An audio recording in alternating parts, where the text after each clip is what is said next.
Hello and welcome to the launch of DNV's new Power Systems report. This is the latest publication from our Energy Transition Outlook research program, which forecasts the global energy future to 2050. This report focuses on how electrification is transforming the energy market. It also examines how digitalization can meet the challenges of the ever more complicated cyber-physical power infrastructure. We have thousands of experts working every day to understand the energy transition.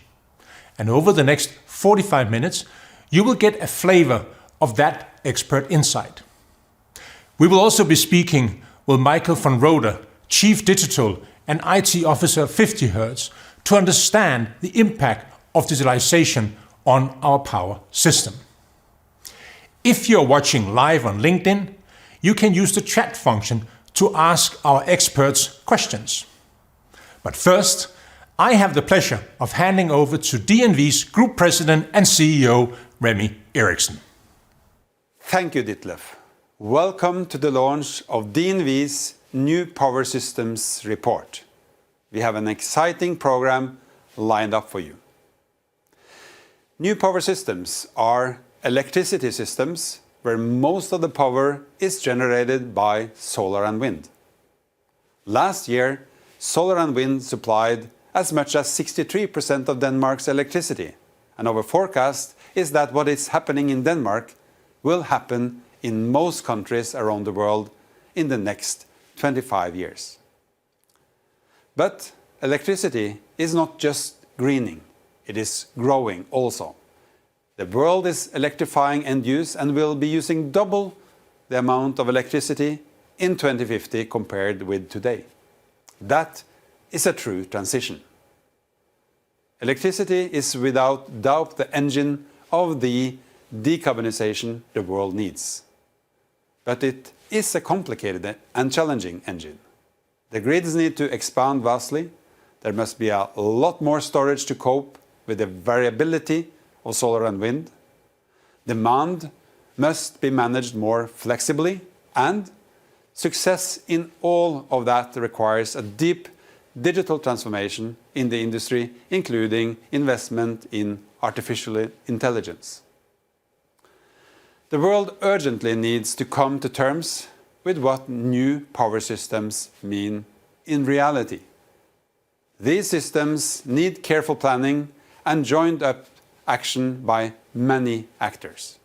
Above all, the public needs to embrace this change and to see why it is in their interests in so many ways. And that is why DNV is issuing such a detailed report, looking much deeper into power systems than we have in our 7 years in publishing our energy transition outlooks. Succeeding with decarbonized electrification is the single most important thing we can do to tackle global warming and stave off the worst of climate change. Furthermore, the competitiveness of cities, regions and countries will also be determined by their success in transitioning to new power systems. They must be armed with a detailed plan on how they are going to get there, and I hope our work inspires and informs that journey. I will now hand it back to you, my good colleague Ditlev Engel, now to dive into the details. Thank you. Thank you, Remi. My job is to give you a quick summary of some of the key findings in our report. Let me remind you that our forecast is our most likely future. It takes into account currently and expected policy, and it built on a system dynamics model of energy use and trade within and between 10 global regions. Our most likely future does not result in the net zero emissions by 2050 and does not see the world achieve the Paris ambitions. In fact, our forecast is associated with a warming future of 2.2 degrees by the end of this century. So bear that in mind when I show you our results. Electricity will be pivotal to the energy transition. It will be responsible for more than 80% of all emissions reduction between now and 2050. The world will be much more visibly electric in 2050, with more than 90% of all vehicles on the road electric by then. There will be heat pumps everywhere, in homes and factories. When you consider how inefficient fossil fuels are, with half of more of the primary energy lost as heat, it stands to reason that electricity will supply most of the useful energy the world will be using by mid-century. We need to talk more about the multiplier effect of electricity in driving energy efficiency. The future will be electric. But how do we get there? That is what we investigate with our new power system report. This table shows how the share of solar and wind combined in the power mixes in 3 regions and for the world. For example, wind and solar supplied 24% of Europe's power last year. That share will climb to 50% by 2033, and by 2050 stands at 75%. We are looking at a 9-fold growth in solar and wind generation in the next 25 years. That in itself is mind-blowing. But we need to understand what that means for the power system as a whole and the wider energy system. In this chart, you can see many things. The big picture is that electricity is going to double between now and 2050. And 9/10 of power will be renewables based by 2050. And here you can see the massive growth of solar and solar co-located with storage, which is the orange color, together with supplying about 40% of the world's power by 2050. Another 30% comes from wind, onshore, offshore, and a little bit from floating. Both hydropower, the dark blue color, and nuclear in pink expands. Hydropower by 54% and nuclear by 41%. But the growth of those 2 sources is dwarfed by variable renewables. Most important from a decarbonization perspective is what happens to gas, oil, and coal-fired power. It shrinks to just over 1/10 of the power mix by 2050. Our forecast shows that the flexibility market is going to double in the next 25 years. Lithium batteries will absolutely dominate this growth. These utility-scale batteries will be responsible for well over half of the required flexibility and surpassing hydro and pumped hydro. There are other new categories coming in, things like vehicle-to-grid, power hydrogen, and longer duration battery storage like vanadium flow batteries and other chemistries in development. There is a notable small share of gas and coal in the flexibility market. No transition without transmission was repeated mantra at the COP28 in the UAE last year. And we forecast that global grid, transmission and distribution combined will double in length from 100 million circuit kilometers in 2022 to 200 million in 2050 to facilitate the fast and efficient transfer of electricity. The same grid will grow 2.5 times in capacity globally. A vast new build program lies ahead, and this is recognized in a host of policy packages in the US, China, the EU, Japan, and so on. There is also growing recognition of the importance of regional interconnection using HVDC lines. The lines introduce many flexibility, security, and economic benefits. In our report, we cover a study we have done in the ASEAN region where we show how interconnectors can save the regions hundreds of billions of dollars in generation and transmission new build. And now on to the subject that many people are talking about, gridlock. As can be seen in this slide, most of the new build activity will take place in the 2030s and 2040s, with a relatively minor uplift between now and the end of the decade. Deploying grid infrastructure is complex, involves multiple stakeholders, and can take up to 15 years. As we all know, there is already a big backlog of new solar and wind projects waiting for grid connection across the US and Europe. Some analysts say this backlog is already 1,500 gigawatts. But in our view, it is lower because the same wind or solar projects typically applies for connection in multiple cities and sites. So it's easy to double count the actual queue. But of course, there is a queue, and there are looming congestion problems, also with new load sources like AI data centers. That is why we have deep dived into the possibility for grid enhancement technologies, including dynamic line ratings and reconductoring, which hold the potential to lift capacity on existing grids by anything between 10 and 50%, while we wait for new build transmission and distribution to accelerate. In this transition, system thinking is a must. At DNV, we embrace whole energy system thinking, enabling us to see the big picture of how energy is generated, transmitted, consumed, and stored across all energy carriers. One of the main mistakes we make as humans when we look at system is to pay too much attention to system inflows and too little mind to system outflows. The new inflow of renewables is critical and amazing, but it's far from the full story. Policymakers and stakeholders do not pay enough attention to outflows. For example, the critical role of demand response in peak shaving and valley filling.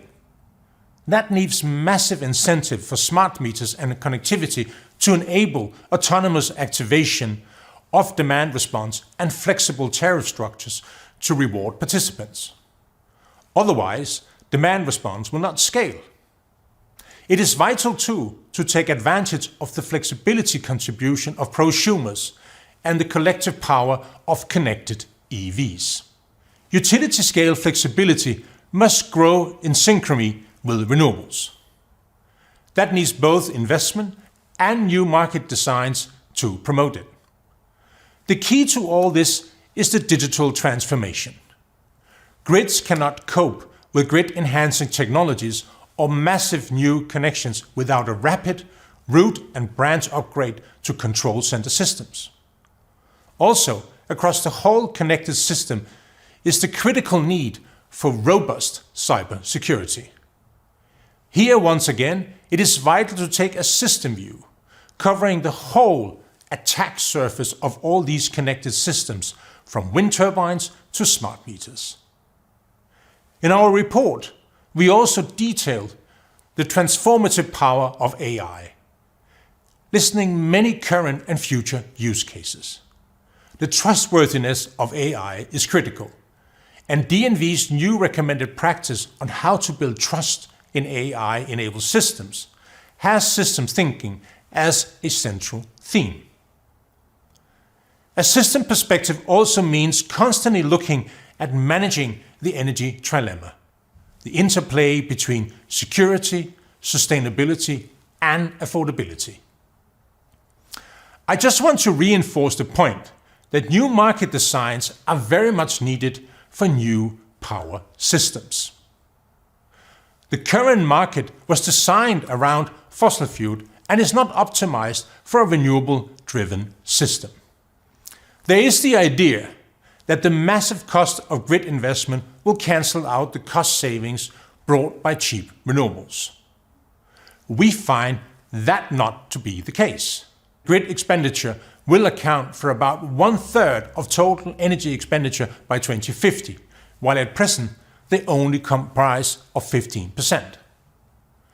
But because of growing efficiency in grid technology and the fact that grid will in effect be selling double the amount of electricity, we find that grid charges passed on to the consumer only increase in 4 out of 10 world regions.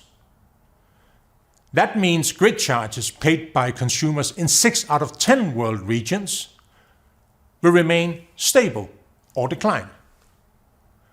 Stable or declining grid charges hold true for the global average as well. Future electricity prices are difficult to predict because of the effect of taxes in various jurisdictions. But we do not see electricity prices per unit kilowatt hour increasing. In fact, they are much likely to fall. Far more important is that households will be electrifying. The efficiency gains from electrifying mobility and heating and cooling will be significant. Overall, we see household expenditure falling in most markets. They will rise in absolute terms in low-income regions, but their rapid gains in GDP per capita make see that the small rise is cost insignificant. So as you can see from our chart on the left, GDP per capita rises steeply in the next 25 years, while energy expenditure declines slightly. That is the green dividend. That is the multiplier effect of green electricity in our transforming world. And that should and must give governments confidence to craft policies to accelerate new power systems even further. So, to conclude, I hope I've given you a sense of the big and rapid changes coming to power systems everywhere. Massively more renewables, a doubling of flexibility, a huge build out of the grid, the importance of the digital transformation for this new, highly connected power reality, and the need for system thinking and new market design. Our new report explores all of these issues in depth.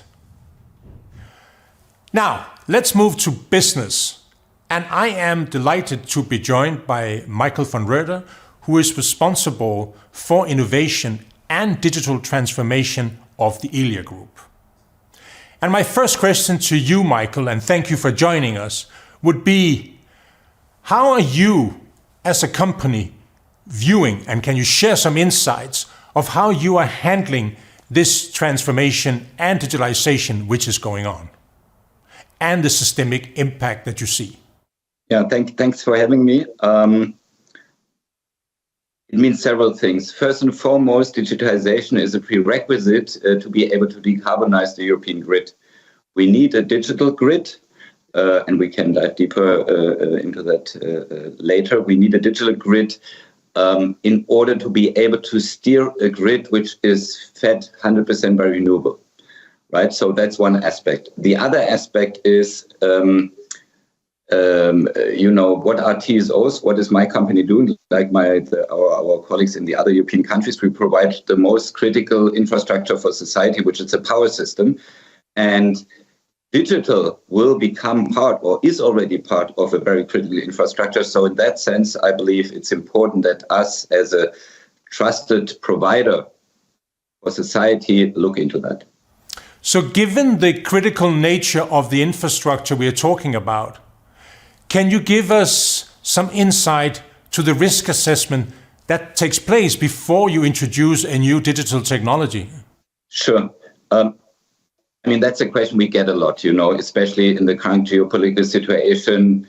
Society, but also politicians, are very concerned with the security of supply in the end, because that's what we're talking about. Now, having said that, the good news is the core of the grid, the operational technology, as we call it, is separated from the internet. So my company, but any other European TSO, we run our own communication lines, we run our own fiber lines, we run the substation completely isolated also from the internet, and the communication between the substations and the control centers, for instance, it's all our own hardware and software down to the line. So that's one. Two, obviously, with digitization, and new digital technology, the risk is increasing. When you introduce something new, that's always a risk. Also, that what we call the attack surface to the energy system is increasing with digitization. Why? The more IT you introduce, the more IT can be attacked. So we have addressed all those topics. Your specific question was on new technology. So how do we do that? I always say we need to build a kind of a sausage factory from an innovation to an industrialized product in the end, right? Which we use in operations. That's the chain we look at. And during that change, we do risk assessments. However, at the early phases, no, not much risk assessment, because what's the disadvantage of risk assessment? You slow down innovation. You reduce your option space. So we take high risks at the early stage of innovation and very low risk at the end. And that's how we look at this. So one of the things we also talk about in the report is the security and the cybersecurity landscape. Do you think that the industry take this seriously enough? And how do you see the role of legislation in this space going forward in your business? Yeah. Do I believe that my industry, like the energy sector, takes the threat serious enough? Absolutely. And that goes up to the C-level. So there is now discussions in boardrooms about cybersecurity, which is super important, and that's happening now. Do we do everything we need to do in order to address current and future threats? I think there's still a way to go. I make it very specific. There we have a bit of in my industry, a bit of a contradiction between stability done through as little change as possible versus we need to change to address future risks. That's what we have to balance here. Yeah. To make it even more concretely, the current IT infrastructure the industry is running is a traditional perimeter security client-server infrastructure. Yeah, I described we're disconnected in the critical parts from the internet, so it's safe. However, the more we digitize, the more data we need to process, the more connected things will become. So we need a new paradigm for cybersecurity, which is basically we move from perimeter security to zero trust security. This is a big change. So to answer your question, yes, there's risk awareness and including C-level. Yes, we talk about it. The technical shift necessary has just started and we need to accelerate that. And role of legislation is there. That was the second part of your question. I believe we need legislation in that space wherever the industry is not acting fast enough or where the risk is so high for society that the governments need to have a stake in that in the widest sense. So now the question is that the case here? I mean, we know there's NIS2 coming down the line. There's in Germany specifically Kritis legislation, how it's called. I believe the risk is that legislation is writing nice requirements on paper, but we all know that does not mean they're all fulfilled. So we need to balance the ability to execute with what's needed. And there we don't have the final law. Let's take a very concrete example. If you look at the NIS2 implementation or the proposals, I'm not sure that the German industry would be able to fulfill all that immediately. That's what I'm trying to say. So that's an ongoing dialogue where we have to push hard enough to address the risks, but also be realistic what can be done from an economic point of view, from an industry point of view. And maybe just to follow up on that, and you're also responsible for innovation. Do we also need to work on the mindset of people? Yeah, okay. I give you a very good question. So the mindset has to be, how do I take big risks to innovate while having very low risk while we operate? So I'm always talking from innovation to operation. Our view on risk has to change. And the most tangible example, and we just had yesterday, and when was it? Yeah, just a few days ago, we had the 4th launch of Elon Musk's Starship. So this is a highly risky endeavor. Putting people on a rocket, sending them to space, we can all agree is very risky. And if something goes wrong, people are dead. Still, if you look at the early stages, how that thing is being built, lots of risk. It's exploded for the 4th time. Everybody is happy. Why? We collected a lot of data. So here you see live, high risk in early stages of development with hardware, very low risk in late stages when, what were the guys called, duck and brake or something, the 2 astronauts were sent up in space. Very low risk, lots of checklists, very risk averse. So I think that's the right answer here. Okay, very interesting.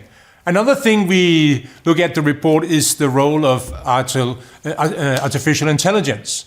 And I know that you have been using that for some time already. Can you tell us how you're using AI in your operations? Sure. let's first do some clarifications. AI is more than ChatGPT. We should agree on that.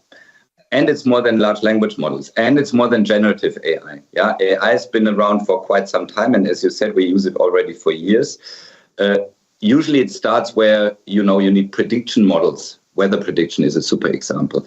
These kind of things. So anything where non-heuristic algorithms or deterministic algorithms cannot solve the problem. And as you can imagine, an electrical power grid, there's plenty of such problems. So that's where we always use specific models, which are not large language models. Second, the current hype is a hype in our mind. That does not mean we don't use it and play around with it. But that is how I would frame it. So the former part I mentioned, that is in production. Yeah, and the models are well understood. They don't hallucinate. They give good results, all these kind of things. So the latter part, we all know where we are in the current development. And I believe it's good to start understanding that and working with it. However, I don't think it's anything, at least in my sector, we would use for productive decisions. So for now, it's an assistant. We all learn it. So that's how we do it. Now, the next question is, and I think that's the interesting questions, to what extent do we as companies need to understand AI ourselves? For example, do we train our own models? Do we build our own models? Do we use only pre-trained models? And operations of such things, do we have, for instance, GPU clusters on premise? That's also a part of what my AI team is doing, what we call ML ops, so operations of machine learning. So we know DevOps, we know how to operate applications. How do we operate AI workloads in an industrial way? These kind of questions we are currently addressing, including, do we believe we need our own compute capabilities which we own, be it on premise or somewhere in a shared location, is a separate discussion. And I believe that is a discussion we have to have in Europe urgently, simply because I foresee there's a great shift coming. And if you look at the latest announcements and look at the NVIDIA share price, you know what's going on, right? The last questions I have for you, Michael, is a few months ago, Bill Gates, he said at actually an energy conference, that if you look at the challenges in the energy transition, it was larger than any challenges he ever faced at Microsoft, which I think is a nice way of framing of all the things we need to overcome in order to make this happen. And now you sitting there at the helm of a large organization, looking at all the very important stuff, innovation and digitalization.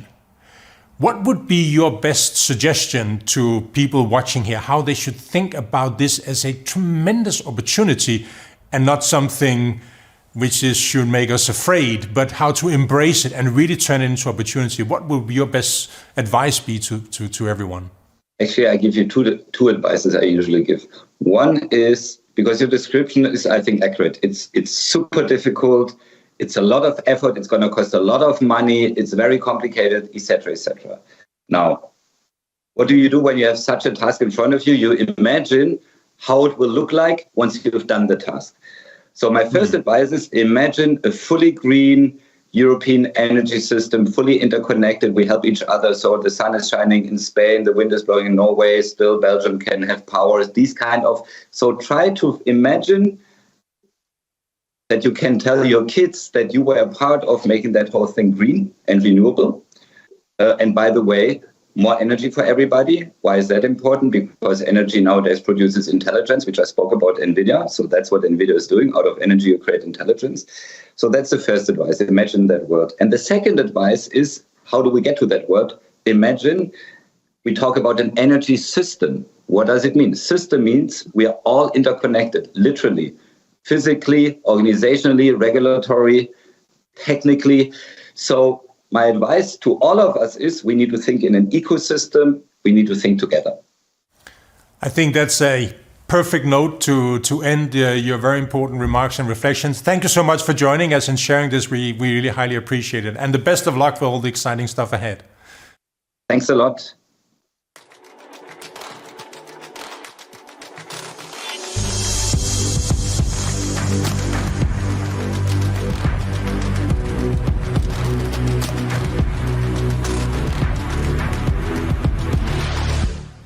For those of you watching live on LinkedIn, I want to remind you that you can use the chat function to ask our experts questions.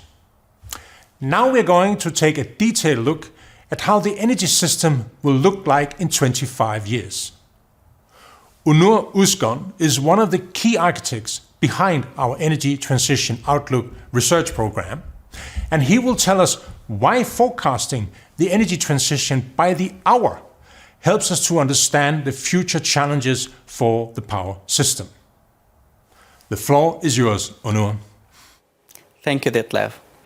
Now I'd like to examine some model results and explore the evolution of the power system over the past 25 years and towards the next 25. This will help us understand the changes and their implications.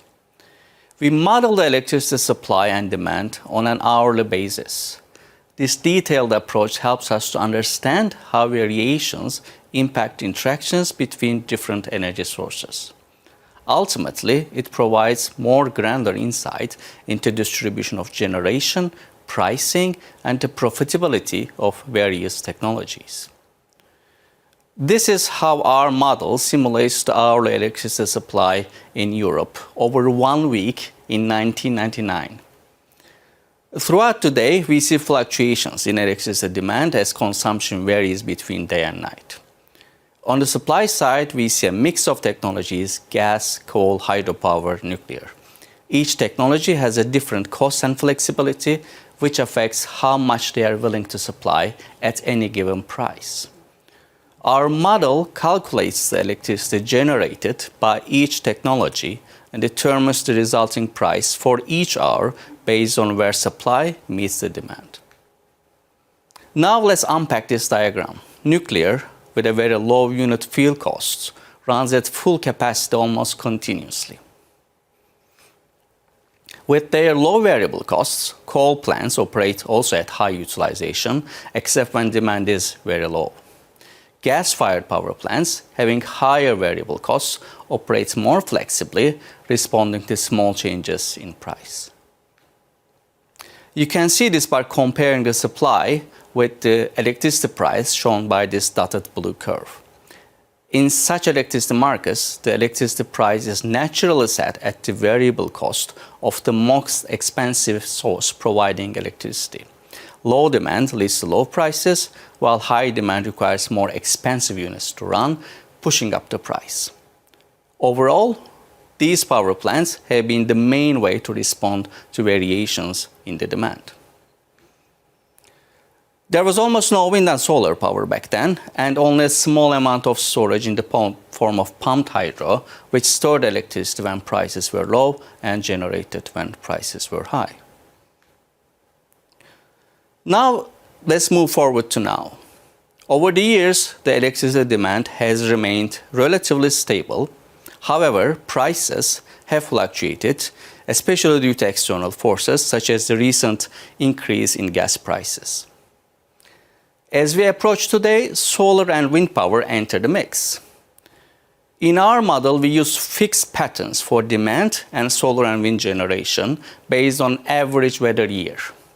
This means if a day is windy this year, it will be equally windy next year. This simplifying assumption helps us illustrate the changes in the power mix over the years more easily. One notable observation here is that solar generation aligns well with the daytime demand. As the amount of solar in the system increases, the need for conventional generation during the day first reduces and then is eliminated entirely. With ample solar and wind power, there is less need for expensive fossil-fired power plants, and this leads to low prices on sunny days and windy days. Looking ahead towards 2050, the changes are even more dramatic. Firstly, we see the demand is growing. New capacity is being added primarily in the form of solar and wind, as they are the cheapest sources of electricity. When renewables make up a small fraction of the supply, a more expensive technology such as gas will set the price, and all generators at that time get paid at that price. However, during prolonged periods, dominated by solar and wind, the system often experiences very low or zero electricity prices. Well, the advantage of low electricity price is that batteries and pumped hydro can capitalize on this cheap electricity and selling it when the prices rise. Flexible demands also increase consumption during these periods. And although lower wholesale prices also mean cheaper electricity for a consumer, the impact on end-use prices is less significant due to costs associated with grid expansion. However, extended periods of cheap electricity can be also a bad thing. It could reduce the profitability of power generation technologies. An often overlooked aspect of a technology's competitiveness beyond its cost is its revenue. Every addition of kilowatt of solar panels harms solar's own business case by increasing the likelihood of overcapacity and diminishing revenues. This scenario occurs occasionally, as we see here. There are hours when output is so high that it must be curtailed, either due to insufficient demand or limited grid capacity. This is why solar combined with storage becomes a preferred option after the 2040s. During the day, solar panels generate electricity, some of which is stored in batteries, and this stored energy is then used in the evening or in cloudy days when prices are higher. Maintaining the profitability of the power system might be a key challenge in the future, which will be critical for continuation of new investments. Ultimately, we need power markets designed to ensure new investments are financially viable. Another question about the future power systems is the changing role of conventional generation technologies. To understand their changing role, let's zoom out over a year from the week and see the big picture. Over the whole year, we see that there is almost no need for conventional generation sources during some of the summer months. Actually, to get even a better picture, we can rearrange this graph, and instead of plotting the supply over time, we can rank all the hours of the year based on solar and wind output, and from low on the left and high on the right. On the right end of this graph, we see that for an equivalent of 60 days in a year, there is so much solar and wind output that it needs to be curtailed. And if you look at on the left-hand side, we see conventional generation, gas, biomass, hydropower, nuclear, running only a fraction of the year and almost becoming supplementary to solar and wind. However, they still serve other roles in the system. They provide flexibility and firm capacity in case solar and wind is not available. The business model shifts from selling energy alone to get paid to be on standby if needed and to run flexibly.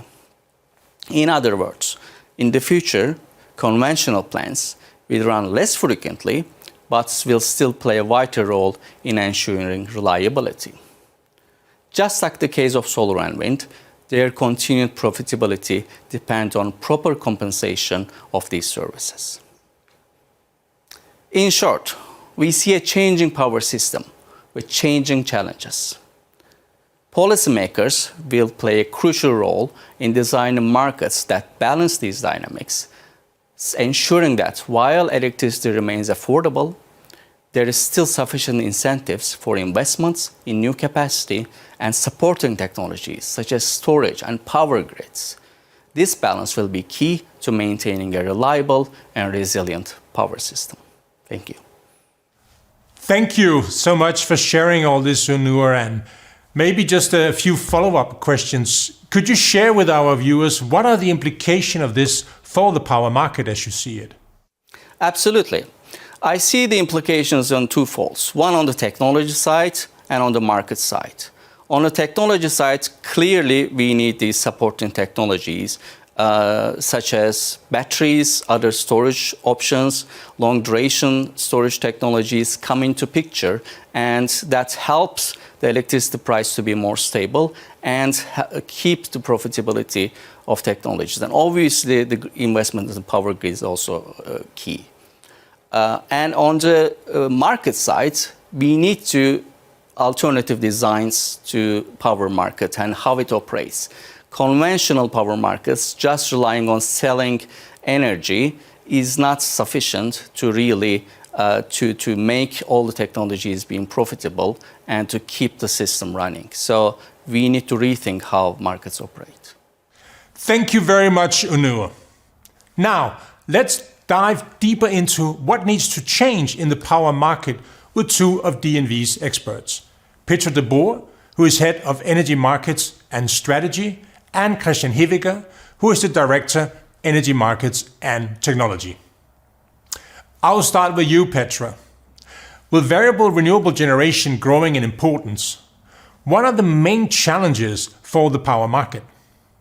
It was already mentioned in the presentation before, is that we have to change the power market. So one of the challenges is that we now add renewables in the existing power market and also with the existing regulations. So looking at the challenges, I see three main topics there. First of all, the new players in the markets. With the introduction of renewables and also storage systems, a lot of new and smaller assets and players will enter the market, and they all have to work together in the existing market model. So that is one. Then the second one, also mentioned earlier today, is the flexibility that we need. At every moment in the day, we have to keep our system stable. And in the presentation, we assumed that wind will be, let's say, predicted and every year the same. But in daily practice, that's of course not the case. And in the existing market model, we now have a system where power systems get a compensation to keep part of their capacity available for the system operators so that they can use that when needed. And with the growth of renewables, we anticipate that there will also be a rise for these capacity markets, and that will probably increase costs of the energy system. So it is a challenge for the power markets to keep enough assets in the system that can give this flexibility, but also, let's say, to keep control on the prices for this service. And then the last challenge to mention here is grid connection. We see that both energy supply and demand can give very high peaks and give challenges to the grids, where we can solve that with technical solutions, but that will require high investments and also take quite some years to make that happen. So in the power market, there is the challenge at the moment to facilitate solutions to manage both supply and demand to prevent these congestion problems in the coming years. Thanks, Petra. Let me move to you, Christian. Now, Petra has laid out some of the challenges. What are some of the changes that need to take place to enable the power market to thrive as you see it? Before responding to the challenges, let me maybe start with some good news, because effectively what we've seen in recent years, both in the US, but also, let's say, pretty much in Europe, that actually the core principles of our markets do work. They help, or let's say they allow integration of variable renewables, but they've also been able to deal with very extreme shortage situations. So the focus should be more on improvements in selected areas than rebuilding everything from scratch. Having said that, let me maybe start with the flexibility issue, because I mean there are certain changes which we will certainly need to do with regards to the power markets. They need to be able to flexibly react to fast and often, let's say, unpredicted changes. But I mean, examples, for instance, from Europe with the introduction of intraday markets, shortening of trading intervals, have shown that there are some very effective, efficient means of doing so. Still, on the other hand, also grid and system operators will need to be able to deal, let's say, into resource and to apply the necessary flexibility. Again, there are examples, for instance, from California, from Ireland, or the UK. So again, there are ways how to change it, how to introduce new products, new mechanisms. But looking forward to the future, I do expect that this will be more and more required. And maybe secondly, for the decentralized resources. I mean, here, by and large, yes, in the past, you just spoke about maybe a few dozen large resources. Now we're talking about hundreds, thousands, even millions. But I think in general, there is agreement that this will require the notion of introduction of aggregators who serve then as interfaces between the centralized operators on the one side and these many small parties on the other side. And then thirdly, related to grid congestion, which is again related to the same issue, at least to a certain extent. And this will also require much closer coordination between the transmission operators on the one hand and the distribution system operators on the other hand. Again, that's a long road and will require many changes, but this is something which we will certainly need, especially in those countries which have already achieved a large penetration of variable renewables. Great, thanks, Christian. Now, Petra, even if market changes, the energy transition still requires major investments to be made. Based upon your experiences, do you believe that the market will trigger sufficient investments going forward? That is a tricky question to answer, but I doubt. The business case at the moment for these renewables and also for grid infrastructure is good. So prices for renewable sources like offshore wind and solar go down. So we see huge investments in the market also for battery storage systems. But I don't think that will be enough to reach all the ambitions. And for instance, on storage systems, it's really interesting now to invest and to be one of the first players in the market. And there is a very good business case also for renewable sources. But it becomes less attractive to be the next one on the market. So when we have a lot of these systems in the market, prices will go down, and that will impact the willingness to invest. It's not only about the business case. There are some additional risks to take into account. First of all, the power grid we already discussed, that needs huge investments, and that requires planning and time. And when the grid is not able to connect more renewables, that will be a delay in introduction of renewables and investments. And on top of that, also permitting for both the infrastructure and for renewable projects is a very important factor, and that really can take very long. It can take a decade because before a project can get a permit. So permits can really be a delay in investment. So new investments, it's not only about the business case, but I think it's also not only about willingness to invest, but both the investments in the power grid and permitting are really important here. Thanks, Petra. And then a final question for you, Christian.